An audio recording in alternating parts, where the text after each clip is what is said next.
அஸ்ஸலாமு அலைக்கும் வரஹ்மத்துல்லாஹ்.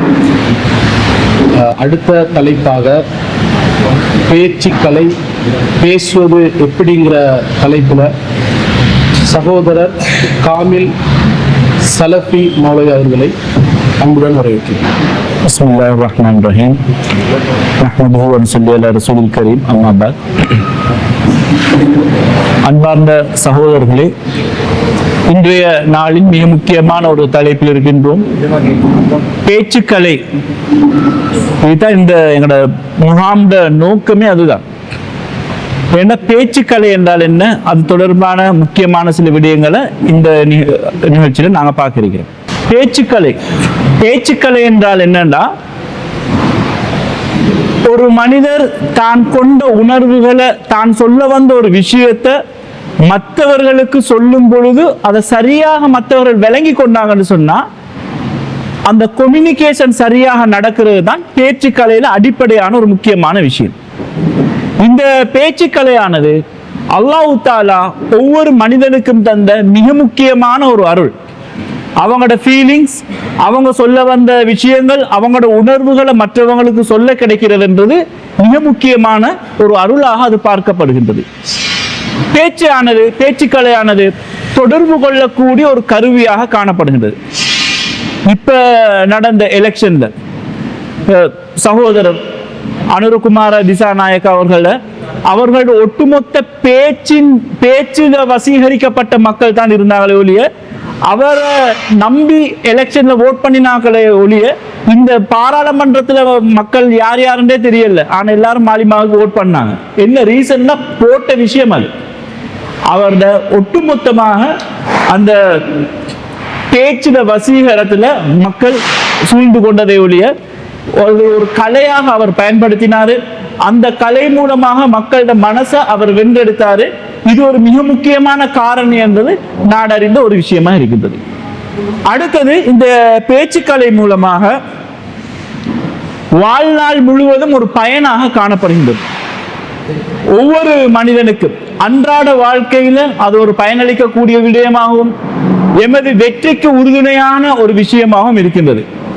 நாங்க கொண்ட ஒரு விடயத்தை, நாங்க செய்கின்ற மனதில் எடுத்த ஒரு விஷயத்தை மற்றவர்களுக்கு எடுத்து சொல்றதுன்றது, எங்களோட பேச்சு திறனாலே ஒரு காரியத்தை சாதிக்க முடிகிறதுன்றது ஒவ்வொரு மனிதனுக்கும் கிடைத்த மிகப்பெரிய ஒரு வெற்றியாக காணப்படுகின்றது.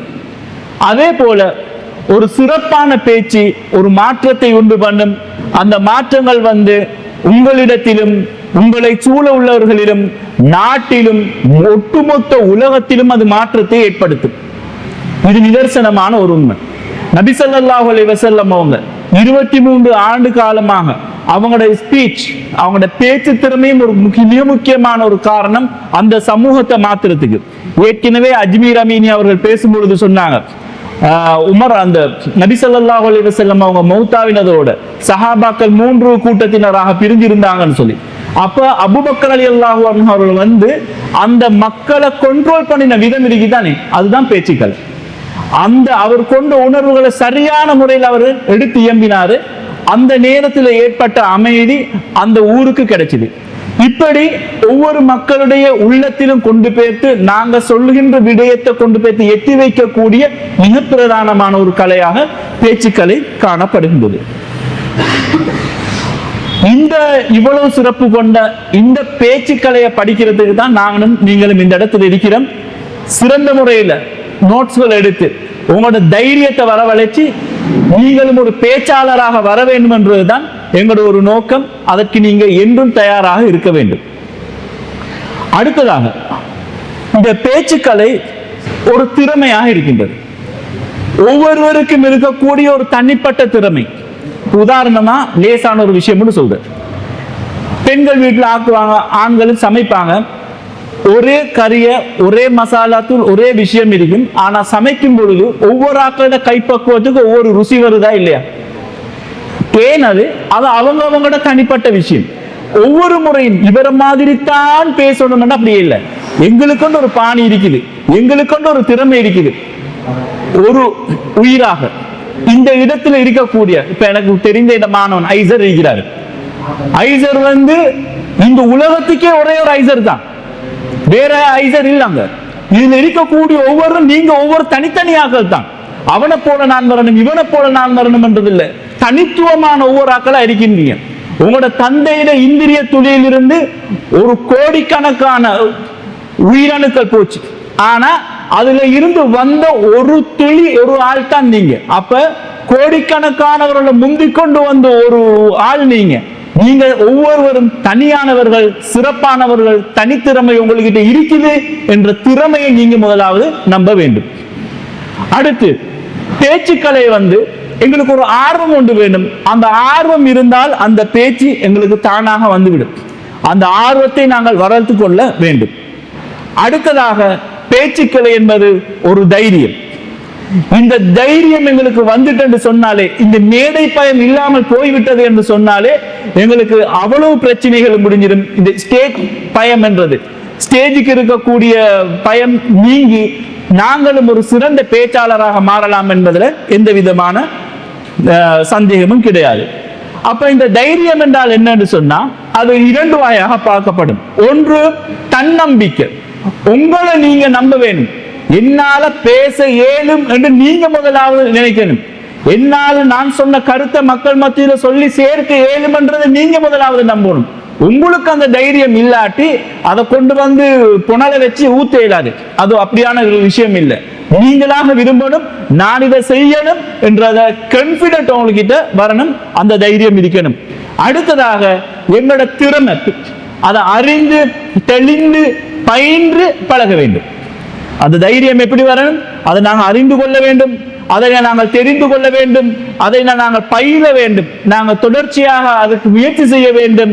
அப்படி செய்தோம் என்று சொன்னா இந்த பேச்சுக்களை எங்கள் உடம்புக்கு ஏற்றாற்போல் எங்களோட பொடிக்கு அது இலகுவாக சேர்ந்து விடும்.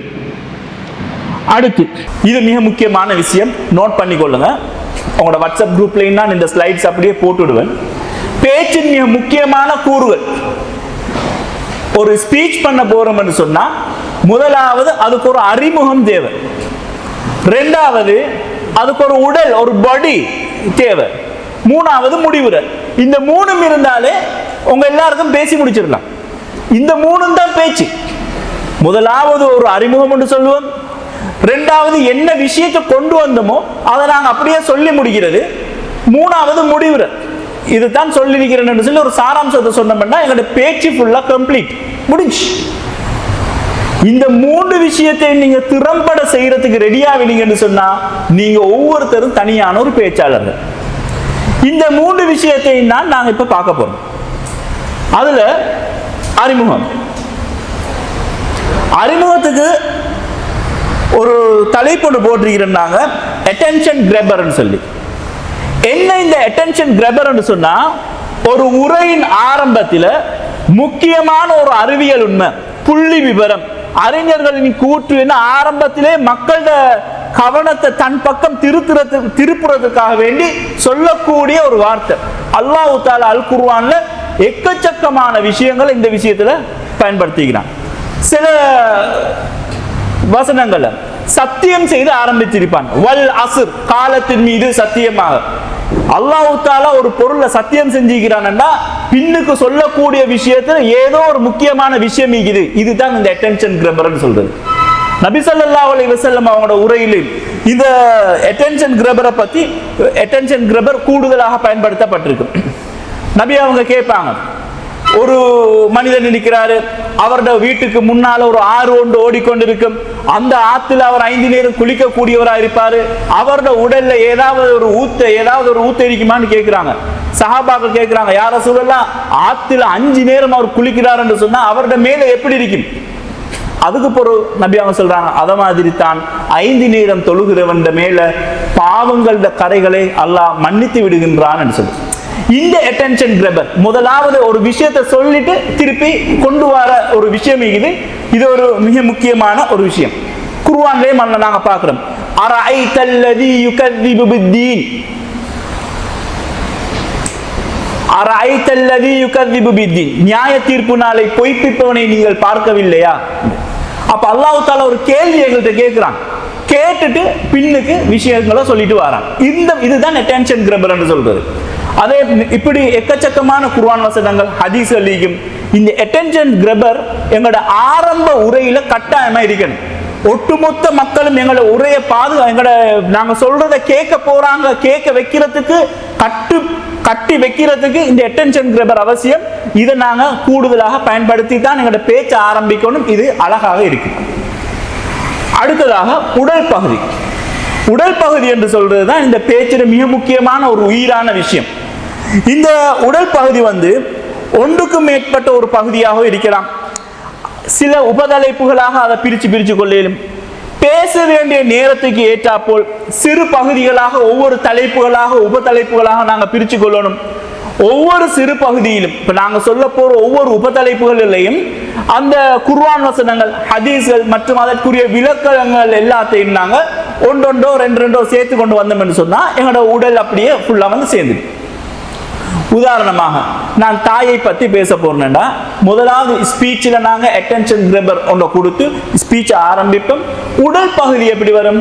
தாயை பார்க்கறதுல சிறப்புகள், தாயை நோவினை செய்தால் ஏற்படுத்தக்கூடிய பாவங்கள், தாயில அன்பு எவ்வளவு முக்கியமானது, தாய்க்கும் எங்களுக்கும் உள்ள உறவுகள் என்ன, ஒவ்வொரு ஸ்டெப்பா சின்ன உபதலைப்புகளாக போட்டு நாங்க தலைப்புகளை வச்சு செய்யக்கூடிய ஒரு பகுதி தான் இந்த உடல்.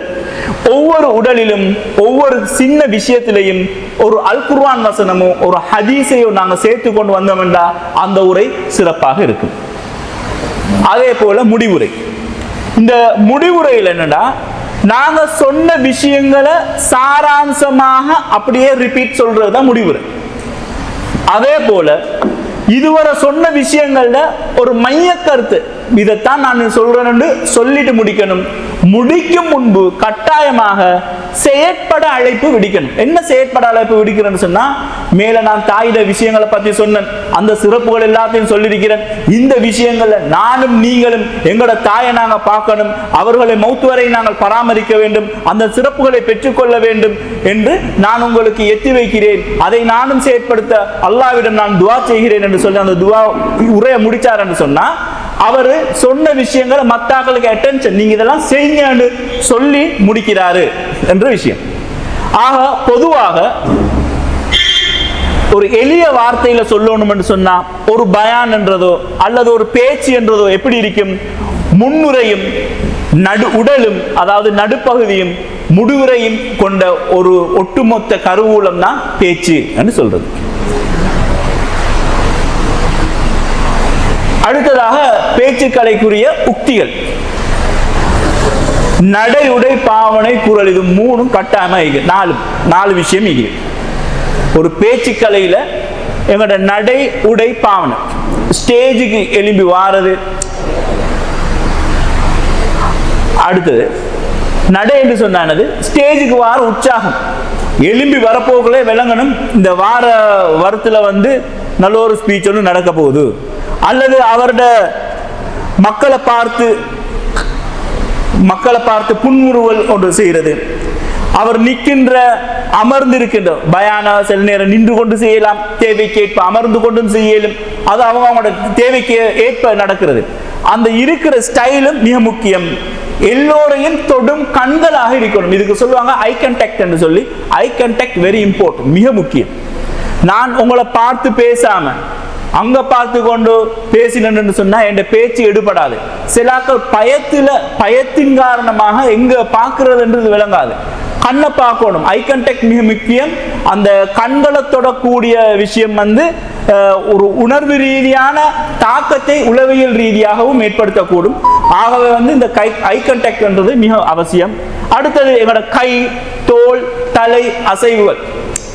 பொதுவாக பாருங்க, என்னோட மனோகணேசன் பேச ஸ்டார்ட் ஆயினா தமிழர்களே அவனா இப்படி இப்படி பேசுவாரு. அந்த ஸ்டைல் அது ஒரு இது.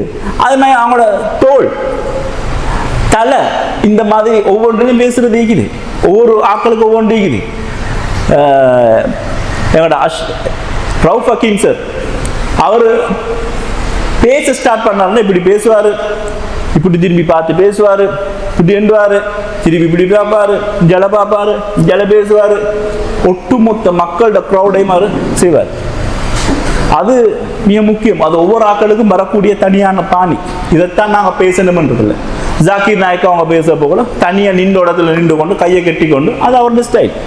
அது ஒவ்வொரு ஆக்களுக்கும் தனித்தனியாக இயல்பாக வரும். அது தேவைக்கேற்ப செய்து கொள்ள வேண்டும். கூடுதலாக நாங்கள் இதை இப்படி செஞ்சோம்னு சொன்னால் அது டான்ஸ் ஆடுற மாதிரி ஆகிடும், கோமாளித்தனமாகவும் ஆகிடக்கூடும். அடுத்தது உடல். இது மிக முக்கியம். எங்களோட ஆடை எப்படி இருக்க வேண்டும் என்றது, ஆள் பாதி ஆடை பாதி என்று சொல்றது என்னது? ஒரு ஆள் உடுப்பை வச்சு அவன் யாரு எப்படிப்பட்டவன்ன்றது முதலாவது மனசு எடுக்கும். இது மிக முக்கியம். The first impression is best impression. முதலாவதாக நாங்க பார்த்து மனசுக்கு எடுக்கிறது தான் மிக முக்கியம். அது கட்டாயமாக இருக்க வேண்டும். அது ஆடை ஒழுங்கமைப்பு சரியான முறையில் இருக்க வேண்டும். பொருத்தமான ஆடை. இப்போ பொருத்தமான ஆடை என்றது ஜும்மா செய்ய போகல ஒரு கைக்கட்ட ஷர்ட் ஒன்றே ஒரு டிஷர்ட் ஒன்றே போட்டுக்கொண்டு ஜும்மா பண்ணினா கூடுமா கூடாதான்னு கேட்டால் மார்க்க ரீதியாக ஏதோ ஒன்று கூடும். பார்க்குறவன் கேட்குறவன் பார்க்க மாட்டான், சொல்கிறவன் நான் கேட்க மாட்டான். அவரோட முடி இருக்கிற ஸ்டைலை பார்த்துட்டு என்னப்பா இவன் இப்படி முடி வச்சு கொண்டிருந்து எங்களுக்கு பயம் பண்ண வாரான்னு சொல்றான். அலங்கோலமா தலைமுடி இருந்துச்சுன்னா இவன் முடிய முதலாவது வெட்ட சொல்லுங்கன்னு சொல்றான். இது மக்கள் எதிர்பார்க்கிறது. அப்ப எங்களோட ஆடை மிக முக்கியமானது உண்டாയിരിക്കും. அவங்களோட அணியக்கூடிய ஷர்ட் கலர், ஷர்ட் டிசைன், இது எல்லாத்தையும் மக்கள் பார்ப்பாங்க. ஈவெண்ட்டுக்கு ஏற்ற மாதிரி எங்களோட ஆடைகள் அணிய வேண்டும்.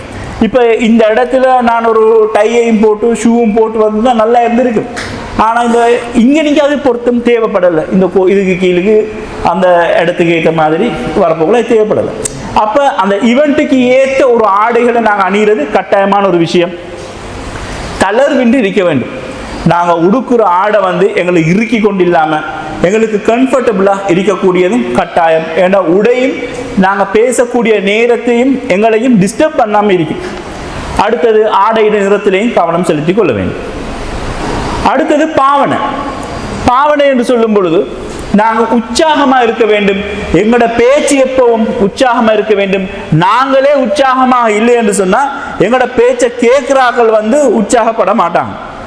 அடுத்ததுக்கு எங்களோட பேச்சுக்கு உயிர் கொடுக்க வேண்டும். பேச்சுக்கு எப்படி உயிர் கொடுக்கிறது?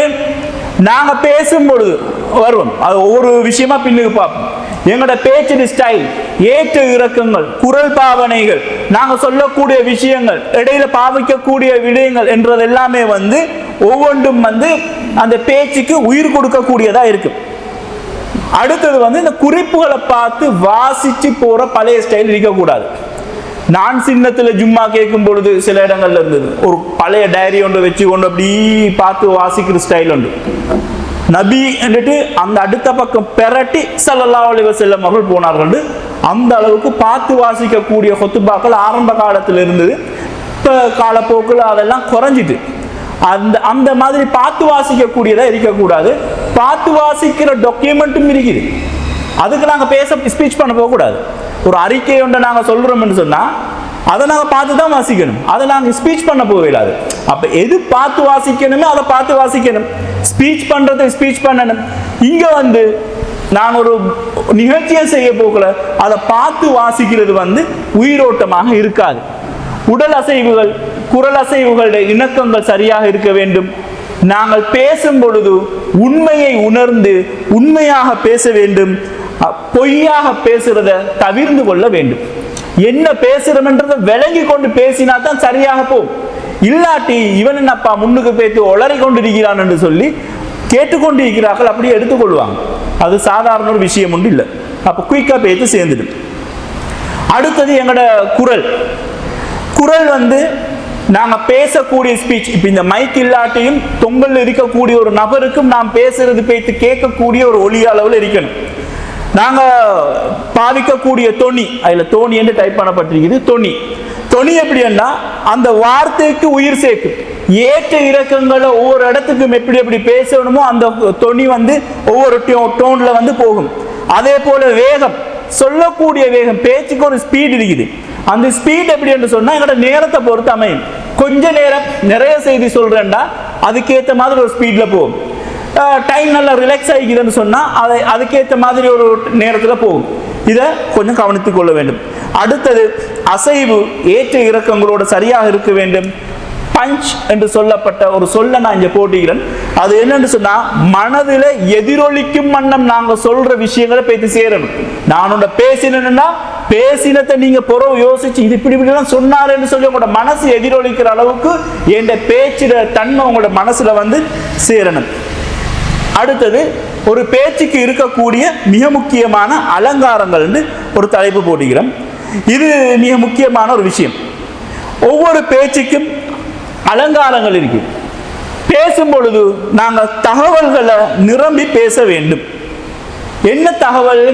சொல்லக்கூடிய குர்ஆன் வசனங்களையும் ஹதீஸ்களையும் சரியான முறையில் நாங்கள் எடுத்து தயார்படுத்தி கொண்டு ஒவ்வொரு தகவல்களையும் ஏதாவது ஒரு தலைப்பை நாம் பேசுறேன்னா அதுக்கு ஒரு குர்ஆன் வசனம் ஒரு ஹதீஸை சொல்லக்கூடிய முறையில் எங்களோட பேச்சுக்களை அமைத்துக் கொள்ள வேண்டும். ஹதீஸ் அல்லாத பொதுவான ஒரு தகவலை நான் சொல்றேன்னு சொன்னாலும் சரியாக நான் சொல்ல வேண்டும். உதாரணத்துக்கு ஒரு சம்பவத்தை சொல்றேன். இப்ப இந்தியாவில் ஒரு பொம்பு வெடிச்சிச்சு. அதுல ஒரு பெண் சாமியார் கைது செய்யப்பட்டாங்க. இப்படி நான் ஒரு 19 ஒரு செய்தியை சொன்னேன்டா உங்களுக்கு இது என்னத்தை சொன்னார்ன்றது விளங்காது. அப்ப என்ன சொல்லணும்? 2006ஆம் ஆண்டு மகாராஷ்டிரா மாநிலத்தில் ஒரு வெடிகுண்டு வெடிக்கப்பட்டுச்சு. அதுல 37 பேர் கொலை செய்யப்பட்டாங்க. அதுல பெண் சாமியாராக இருந்த பிராக்யா சங்கை என்று சொல்லக்கூடியவர் கைது செய்யப்பட்டிருக்கிறாங்க என்று சொன்னா 19வாக இல்லாம ஒட்டுமொத்தமாக ஒரு சம்பவத்தை ஒரு விஷயத்தை நாங்கள் குறிப்போட சொல்றது எங்களோட பேச்சுக்கு மிக முக்கியமாக இருக்கு. அடுத்ததாக, கதை கேட்க விரும்பும் மனித இயல்பு. அல்லாஹ் தஆலா அல் குர்ஆன்ல அதிகமான வரலாற்று சம்பவங்களை சொல்லிக்கிறான். யூசுப் அலைஹிஸ்ஸலாத்து வரலாற்றை சொல்லும் போது அஹ்ஸனுல் கஸஸ் என்று சொல்றான், அழகான கதை என்று சொல்லி. நபிமார்களோட வரலாறுகளை சொல்லிட்டு இதுல நிறைய படிப்பினைகள் இருக்கு என்று சொல்றான். பொதுவாக கதை கேட்கக்கூடிய இயல்பு சிறியவர்கள் முதல்ல பெரியவர்கள் வரை அனைவருக்கும் விருப்பமான ஒரு விஷயம். ஆகவே பேச்சுக்கள் எங்களோட உரையில் ஒரு கதைகளை நாங்கள் சேர்த்து கொண்டு போறது மிகவும் நல்ல ஒரு விஷயமா இருக்கு. அதே போன்று பல்சுவையில் பேச வேண்டும். பல்சுவையில் பேசுறேன்னு சொன்னா மிமிக்ரி பண்றது இல்லை, தேவைப்படுற இடத்துல ஒரு லோக்கலான சில பாஷைகளை பேசுறது, எந்த நேரத்திலையும் இலக்கண ரீதியாக இல்லாம ஊருக்கேற்ற சொல் மரபுல பேசிக்கொள்றது. இப்ப உதாரணத்துக்கு சொல்றேன், எனது தந்தை எப்பொழுதும் என்னை பள்ளிக்கு போ போ என்று சொல்லிக் கொண்டு இருந்தார். இதை விட என் பாப்பா எப்ப பாரு பள்ளிக்கு போ போன்னு நை நைன்னு அலட்டி கொண்டே இருக்கிறாரு. இப்படி 1-2 வார்த்தைகளை பேசணும். இது கொஞ்சம் எங்களோட பேச்சுக்கு எடுப்பு தூக்கி கூட்டும். இப்படியே பேசிக்கொண்டு இருந்தா ஜோக்கா பேசிடும். ஒரு மௌலை ஜும்மா பயம் பண்ணினாரு, ஒரு கார்ட்டூனை பார்த்துட்டு விட்டுட்டாரு பிடிச்சி. அதுல அந்த மாதிரி வராம ஏய் நீங்க இருந்து வந்த யூசுப் ஓடிவா ஓடிவா நம்பார உன்னை காப்பாத்துறேன்னு சொல்லி பார்த்த விஷயத்தை அப்படியே அதே இதுல டோன்ல விட்டுட்டு போயிட்டாரு. இந்த மாதிரி எல்லாம் பேசிடக்கூடாது. எடுக்கணும், தகவல் எடுக்கிறது வேற விஷயம், ஆனா சொல்றது ஒழுங்கா இருக்கணும். எந்தெந்த இடத்துல இதெல்லாம் போடுறது அது எங்களோட பேச்சாளர்ல போக போக ஒரு அனுபவத்திலும் திறமையிலையும் அது சேரும். இதெல்லாம் உப்பு மசாலா மாதிரி கொஞ்சம் போடணும். தேவைக்கு அதிகமாக கூடிச்சுன்னு சொன்னா ஜோக்கா பேத்தும் சீரியஸா இருக்காது. அதே போல இடைவெளி விட்டு பேச வேண்டும். அந்த இடைவெளி என்றது ஒரு சொல்லுக்கும் ஒரு சம்பவத்துக்கும் ஏற்ப சில இடங்கள்ல நாங்க ஒரு இடைவெளி ஒன்று விடணும். இதுக்கு சொல்லுவாங்க பவர் பவுஸ். இந்த பவுஸ், இந்த இடைவெளி விடுறது மிக முக்கியமான ஒரு விஷயம். அல்லாஹ் தஆலா குர்ஆன் சம்பவங்களை சொல்லும் பொழுது, இப்போ நான் ஒரு குர்ஆன் சம்பவத்தை சொல்றேன். அல்லாஹ் தஆலா குர்ஆன்ல சவால் விடுறான். 7 மணி சொன்னா ஒட்டுமொத்தமாக எல்லோரும் சேர்ந்து இந்த மாதிரி ஒரு முழு குர்ஆனை கொண்டு வாங்க பார்ப்போம். ஒரு இடைவெளி. அடுத்தது, அப்படி உங்களால் ஏலாவா இல்லாட்டி எல்லாரும் சேர்ந்து கொஞ்சம் அத்தியாயங்களையாவது எடுத்துட்டு வாங்க.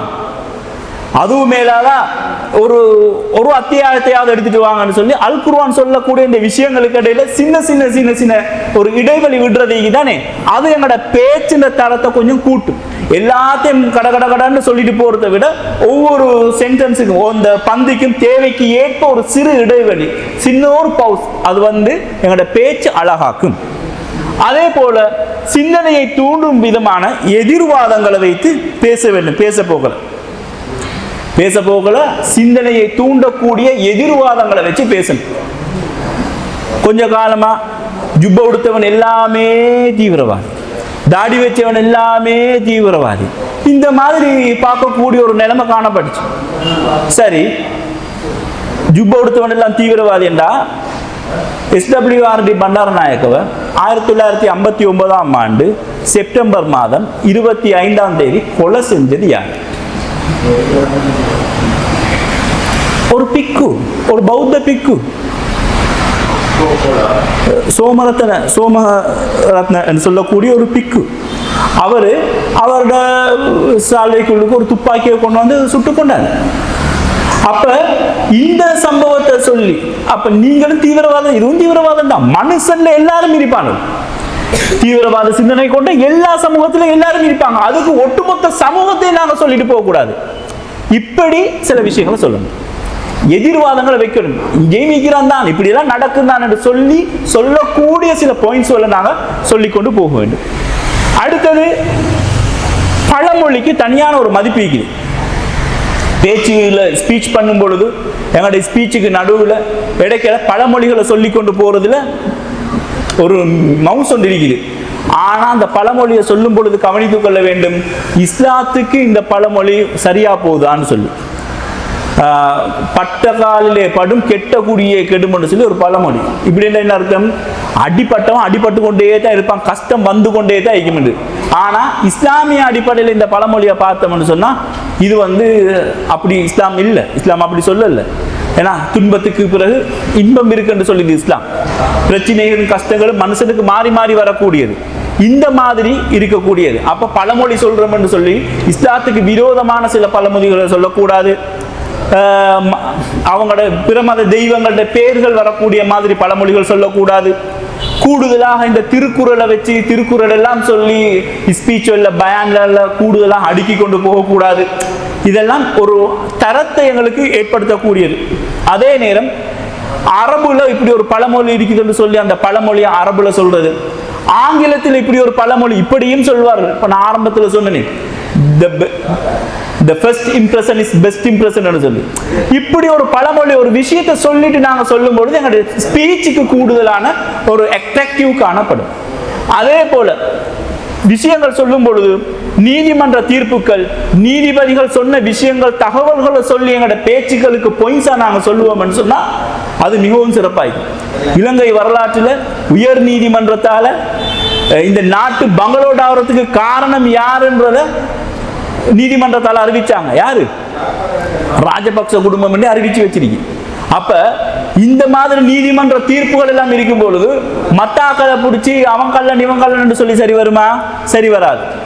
இலங்கை நீதிமன்றத்தில் முன்னாள் ஜனாதிபதி மைத்ரிபால சிறிசேனா அவர்கள் இந்த குண்டு வெடிப்புக்கு அவர் தவறுவிட்ட காரணத்துக்காக வேண்டி 10 கோடி ரூபாய் அவருக்கு அபராதம் விதிக்கப்பட்டிருக்கிறது.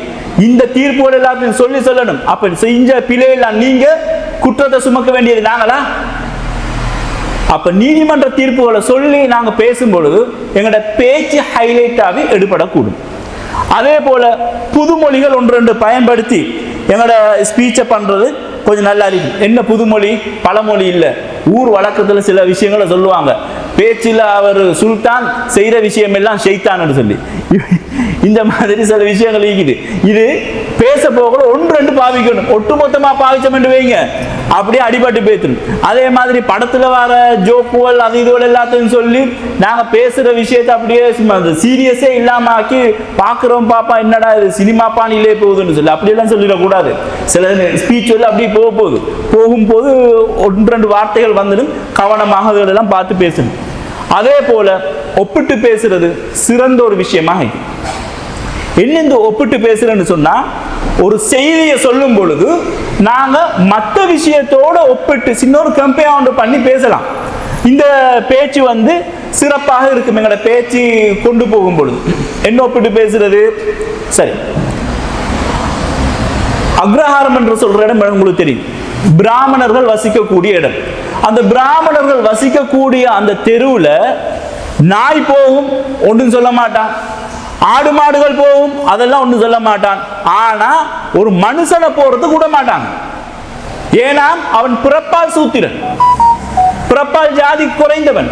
அதனால அவனை அந்த ரோட்ல போறதுக்கே விட மாட்டாங்க. இப்படி ஒப்பிட்டு சொல்லக்கூடும். ஆடு மாடுக்கு கூட, ஒரு ஆட்டு மாடு நாய்க்கு கூட மதிக்காம ஒரு மனுஷனை வச்சிருக்கிறீங்களே என்று சொல்லி ஒப்பிட்டு பேசக்கூடிய ஒரு தன்மை எங்களோட பேச்சில் இருக்கும் என்று சொன்னா சிறப்பாக இருக்கும். அதே போன்று குர்ஆன் ஹதீஸ் கூறக்கூடிய செய்திகள், விஷயங்கள, அறிவியல் விடயங்களை தாராளமாக நாங்க பயன்படுத்தலாம். குர்ஆன் ஹதீஸ்ல சொல்லக்கூடிய அறிவியல் விடயம் என்று சொல்லி பொத்தம்பதுவாக எல்லாத்தையும் அள்ளி விட்டுட்டு போக இயலாது. சரியாக நிரூபிக்கப்பட்ட அறிவியல் உண்மைகளை மாத்திரம் தேடி பிடிச்சி நாங்க பேச வேண்டும். இப்ப உதாரணத்துக்கு மரஜல் பஹ்ரைனி யல்தகியான், 2 கடல் ஒன்றோடு சேர்ந்திருக்கும், அவருக்கு நடுவுல ஒரு திரை ஒன்று இருக்கும், அதை எங்களால் பார்க்க முடியாது. உண்மையிலே அப்படி ஒரு கடல் ஒன்று இருக்குதுன்னு சொன்னா இருக்குது.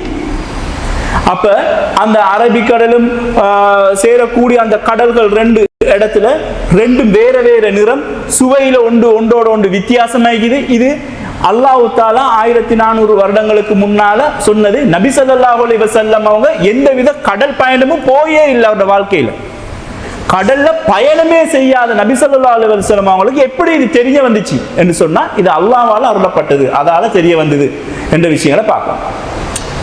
அப்ப சின்ன ஒரு குட்டி தூக்கம் வருது எல்லாருக்கும். சரி,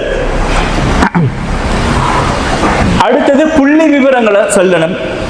புள்ளி விவரங்களை பயன்படுத்தும் பொழுது சகோதரர்களே நல்லா கவனிச்சு கொள்ளணும். ஒட்டுமொத்தமா அள்ளி சின்ன பிள்ளைகள் ஈக்கிற இடத்துல போய்த்து புள்ளி விவரங்கள் எல்லாம் அள்ளி விட்டுட்டு போயிடுறது, பொம்பளைகளுக்கு பயான் பண்ண விட்டா அவங்ககிட்ட போய்த்து புள்ளி விவரங்களை அள்ளி விட்டுறது, இது எடுபடாது. எந்த இடத்துல நாங்க யூஸ் பண்ணணும்ன்றது தெரிஞ்சு கொள்ளணும். சிறுவர்கள் பெண்கள் இருக்கக்கூடிய ஒரு மஜ்லிஸ்ல ஒரு பயானுக்கு எங்களை அனுப்பினாங்கன்னு சொன்னா, அந்த இடத்துல நாங்க பயான் பண்ணும் பொழுது கூடுதலாக வரலாற்று சம்பவங்கள், அந்த விஷயங்களை வச்சு எங்களோட பயானை நாங்க உயிரொட்டி கொள்ள வேண்டும். அதே போல ஒரு சபையில் இருந்து பேசும் பொழுது ஒரு ஜும்மான்னு வைங்க, அந்த ஜும்மாவுக்கு சின்னத்துல இருந்து பெரிய தரம் மட்டும் அனைத்து மக்களும் வந்து சேரக்கூடிய இடம் தானே. வேலை விட்டு போறவன் டைக்கோட்டை கழட்டாம அப்படியே வந்து எங்களோட பேச்சு கேட்டுட்டு போவான். அறிவுல படிப்புல எங்களை விட கூடியவனாக இருந்தாலும் நாம் பேசுற சந்தர்ப்பத்தில் அவன் கேட்டுக்கொண்டிருக்கக்கூடிய நிலைமை இருக்கு. அப்ப அந்த இடத்துல நாங்க பேசும் பொழுது சரியான புள்ளி விவர தவறுகளோடு நாங்க சொல்லக்கூடிய செய்தி அந்த மக்களுக்கு போய் சொன்னா யோசிப்பாங்க, இவன் பேசுற பேச்சுல ஏதோ ஒரு விஷயம் இருக்குதுன்னு சொல்லி. அப்ப அந்த பேச்சை நாங்க கேட்கறதுக்கு சரியான புள்ளி விவரங்களை நாங்க பயன்படுத்த வேண்டும். அந்த புள்ளி விவரங்கள் ஸ்டாட்டிக்ஸ் விஞ்ஞானிகளோட கூற்றாக இருக்கலாம், கோட் ஆஃப் ஸ்காலர்ஸ் ஆராய்ச்சி ஆதாரங்களாக ரிசர்ச்களாக இருக்கக்கூடும். இப்படி ஏதாவது ஒரு முறையில் எங்களோட நாங்கள் சொல்லக்கூடிய விஷயங்களை சொல்லிடலாம். அதே போல வித்தியாசமான முறையில் நாங்கள் ஒவ்வொரு விஷயத்தையும் பேசுறதுக்கும் சிந்திக்கிறதுக்கும் கூடும். குர்ஆன் ஹதீஸ் புதுசாக ஒன்று இறங்க போறது இல்லை, இருக்கிறத தான் பேசணும். ஆனா அந்த பேச்சு சொல்லக்கூடிய விஷயத்தை நாங்க வித்தியாசமான முறையில கிரியேட் பண்ணி நாங்க மக்களுக்கு சொல்லக்கூடியவர்களா இருக்கணும். எப்பவும் வித்தியாசமான சிந்தனைக்கு புதிய கிராக்கி உண்டு சமூகத்துல, ஷுவரா இருக்குது.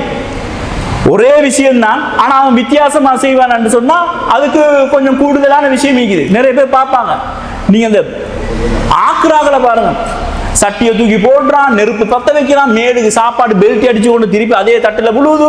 இதை பார்க்கறதுக்கே நிறைய பேர் போய் லைன்ல நிற்பாங்க, அதுக்கப்புறம் வாங்கிட்டு போறாங்க. என்னது, அவன் கொஞ்சம் வித்தியாசமா செய்யறாங்க. எங்களோட பேச்சும் உரையும் வித்தியாசமா இருக்க வேண்டும்.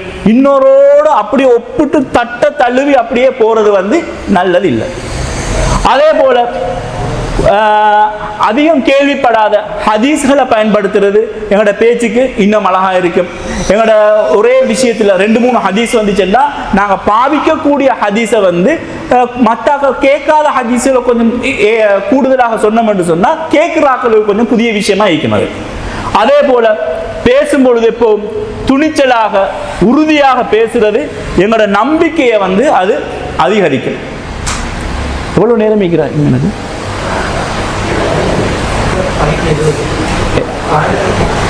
12 மணி மட்டும். அப்ப எங்களோட பேச்சுக்கு கூடுதலாக கூடுதலான தைரியத்தை நாங்க வரவழைச்சு பேச வேண்டும். அப்ப எங்களோட தைரியம் என்றதை ஒருபோது நாங்க இழக்கக்கூடாது.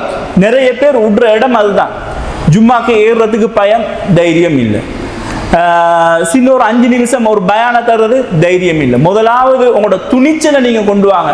உங்களோட பேச்சை நீங்க பேசி பாருங்க. பேசும் பொழுது சொல்ற விஷயத்தை அடிச்சு சொல்லுங்க, இது தான் சரின்னு சொல்லி. அந்த தைரியம் வந்து எங்களுக்கு அடுக்காக வந்துச்சுன்னு சொன்னா எங்களோட பேச்சு போகும். எல்லா இடத்துக்கும் தைரியமா பேசுறோம்ல, எந்த இடத்துல நாங்க தைரியமா பேசுறோம், கொள்கையை சொல்றோம்னு வைங்க, ஒட்டாச்சி பேசணும்னா அந்த இடத்துல அப்படித்தான் பேசணும். இது மையத்தூட்டுக்கு போயிட்டு பயான் பண்ணுன்ற போகல நாங்க தைரியத்தை பேசுறியாங்க. அங்க என்ன பேசணும், மௌத்தானவர் இப்படிதான் ஆவிக்கிறாரு, இவங்களுக்கு துவா செய்யணும், கபருடைய வேதனையை பத்தி, அப்படி இடத்துக்கு ஏற்ற மாதிரி பேசணும். ஆனா பேசுறதுக்குரிய தைரியத்தை நாங்க மனசுல எடுத்துக்கொள்ள வேண்டும். அதே போல உணர்வு பூர்வமான உருக்கமான செய்திகளை நாங்க பயன்படுத்திக் கொள்ள வேண்டும். எங்களோட ஸ்பீச்ல எப்பவுமே அழுது கொண்டுமே இருக்கிற மாதிரி மிக கூடாது. அதே போல நாங்க வந்து அந்த சொல்லக்கூடிய செய்திகளை அழுது அழுது அழுதுன்னு போய்க்கு கண்ணை கசக்கி கொண்டு ஆக்காட முன்னுக்கு பயான் பண்றேன்னு சொல்லி அந்த மாதிரி அடிச்சாங்க. இப்படி ஒரு ஸ்டைலும் இருக்குது. இது மக்கள் பார்க்குறாங்களுக்கு விளங்கும் ஏதோ ஒரு கோமாளித்தனம் பண்றாங்கன்னு சொல்லி. இந்த அழுகையை வந்து இல்ல, சம்பவத்தை சொல்லும் பொழுது கண்ணால கண்ணீர் வரும். பிலால்கள் எல்லாம் அவங்க பட்ட கஷ்டம் சுபஹானல்லாஹ். அவங்களோட வரலாறுகளை படிக்கும் பொழுது அவங்க இஸ்லாத்தை ஏற்று அந்த செய்திகளை, இஸ்லாம் என்றாலே அவருக்கு என்னன்னு தெரியல, அவர் அடிமை ஆயிக்கிறாரு. ஆனா காதுல கிடைக்கிறது என்னது, அஹதுன், அவன் ஒருவன், வணங்கி வழிபட தகுதியானவன் அஹதுன், அவன் ஒருவன். அந்த செய்தி மட்டும்தான் அவருக்கு தெரியும். அவரை அடிக்க சொன்ன வார்த்தை அஹத் அஹத், அவ்வளவுதான், அவ்வளவுதான் சொல்லி கொண்டிருந்தார்.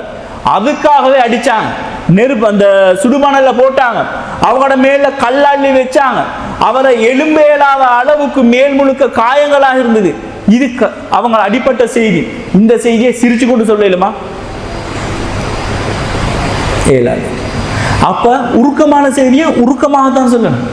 அந்த இயல்பு எங்களோட பொடிக்குழுக்கு தானாகவே வர வேண்டும். இது நாங்க பார்க்க வேண்டிய மிக முக்கியமான விஷயம். அடுத்ததாக